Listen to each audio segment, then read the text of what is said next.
Hey, Mrparka here to review one that actually I'm not sure how big the release is. I'll put the Facebook page below. That will have a lot more information on possibly picking up the DVD and everything. But this is Bubba the Redneck Werewolf. Yeah, this is I guess based on an old comic book from I think he first debuted about 20 years ago, from my understanding. I'm not too familiar with the comic, just essentially what I read here in the liner notes. So take that with this review. Bubba the Redneck Werewolf. With a title like that, you should know what you're getting into. You're getting into something very silly, very ridiculous, not very PC.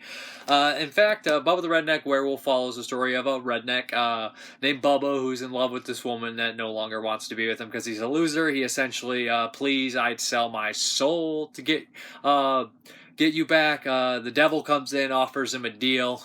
He wants to just be a manly man, a tough guy, get things done. He turns into this werewolf, and his life gets way, way better.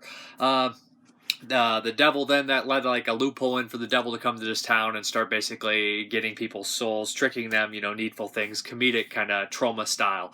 The movie's tone definitely feels like something from the early 90s that's just so ridiculous and stupid and silly, and while you watch it you're like, I am enjoying this, but I definitely am losing brain cells every second. There's some stuff I enjoyed. Like I said, some of the gags are really fun. The main leads, like Bubba, the devil, the barkeep, the Vietnam vet, the love interest. You know what? They're pretty good. I think they do a really solid job. They did get their comic beats right. The downside is there's some pretty horrendous green screen effects. This movie can get a slide on a little bit of the green screen effects. It is like a comic book style movie. Some of it will let you slide, and it definitely seems like they're trying to do a lot of shout outs to the comics by changing the names of stores with green screen and stuff like that, digital effects.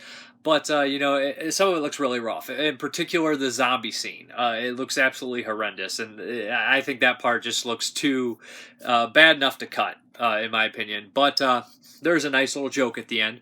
The movie's really not about the digital effects or anything like that. There's some practical effects in here, and those the gore effects, they work fine. They're kind of fun. The werewolf suit's not anything to write home about, but they definitely needed to have him be movable and everything like that. I really like the character of Bubba, and I think this kind of humor would definitely kind of go towards somebody who's like mid 40s and stuff like that. I could see, my Uncle Jim or somebody like that getting a big kick out of it, the werewolf stopping to fish and getting beers, that kind of thing. Definitely like an older kind of man mentality. It's actually written by Steven Bureau, who runs On Earth Films, and you'd think somebody who releases all these nasty, gnarly movies like, the vomit gore movies and stuff like, what is it,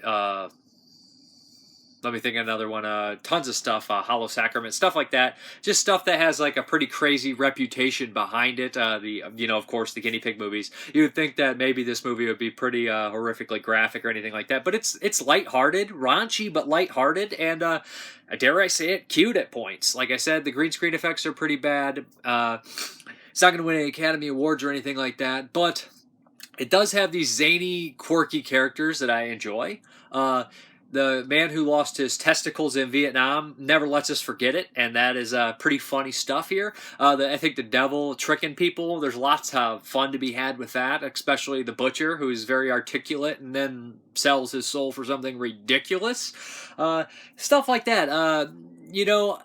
If you see the trailer and you see the goofiness behind this movie and you're like, you know what, I think I could have a good time with that, then you'll probably have a good time with that. If you like something with like Ed and his dead mother, I always come back to that movie just because the tone is so bizarre and weird. I would say something along those lines, even goofier, with bad digital effects and a goofy beer guzzling fishing redneck werewolf who is actually likable. It has a lot of gags that something like an Ernest movie would have. Eating ridiculous amounts of food and not getting full, belching. Somebody farting. Just like I said, bottom of the barrel humor, but it will make you laugh occasionally. And it's not a very long movie, and I'm not sure how true it is to the comics, like I stated before, but if you want to shut your brain down for a few minutes and have a couple laughs, and forgive, some some effects here and there, then I think you'll enjoy yourself, honestly.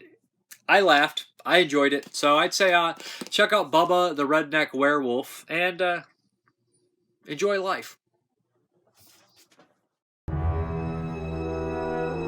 Can you sense it? Darkness is descending. Grave darkness. Darkness and doom. A great, great evil is on its way to our little town. There is only one who can save us. All hope lies in the hands of this warrior. A man of strength. A man of valor. A man of destiny.